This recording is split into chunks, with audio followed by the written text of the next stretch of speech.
ଭାରତୀୟ ଜାତୀୟ କଂଗ୍ରେସର ବାଲେଶ୍ୱର ସାଂସଦ ପ୍ରାର୍ଥୀ ଶ୍ରୀକାନ୍ତ ଜେନା ରବିବାର ସନ୍ଧ୍ୟାରେ ବ୍ରହ୍ମପୁରଠାରେ ଏକ ନିର୍ବାଚନୀ ସଭାରେ ଯୋଗ ଦେଇ ଉଭୟ ବିଜେଡି ବିଜେପି ସରକାର ଉପରେ ଗର୍ଜିଥିଲେ। ଉଭୟ ସରକାର ଦୁର୍ନୀତିର ଜଡ଼ିତ ଥିବାବେଳେ ସାଧାରଣ ଲୋକମାନଙ୍କୁ ଭୁଆଁ ବୋଲାଉଛନ୍ତି।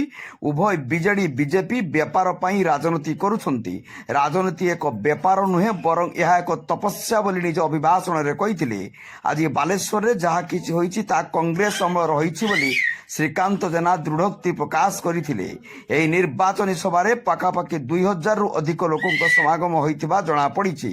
କଂଗ୍ରେସ ଦଳର ଯୁବନେତା ଆଶିଷ ପଟ୍ଟନାୟକ ମଞ୍ଚ ପରିଚାଳନା କରିଥିବା ବେଳେ ନୀଳଗିରି କଂଗ୍ରେସ ବିଧାୟକ ଅକ୍ଷୟ କୁମାର ଆଚାର୍ଯ୍ୟ, ଜିଲ୍ଲା ପ୍ରଭାରୀ ଅଭୟ ଛଗେଜୀ, ପ୍ରଫୁଲ୍ଲ ରାଉଳ, ଯଶୋଦା ସିଂ, ତପନ ରାଉତ, ଉପେନ୍ଦ୍ର ବେହେରା, ଭାଗୀରଥୀ ବେହେରା, ଶଶି ସିଂ, ସନାତନ ଜେନା, ଅଶ୍ୱନୀ ପାତ୍ର, ହେମନ୍ତ ନାୟକ, ଅମିତ ଦାସ ପ୍ରମୁଖ ମଞ୍ଚାସୀନ ଥିଲେ।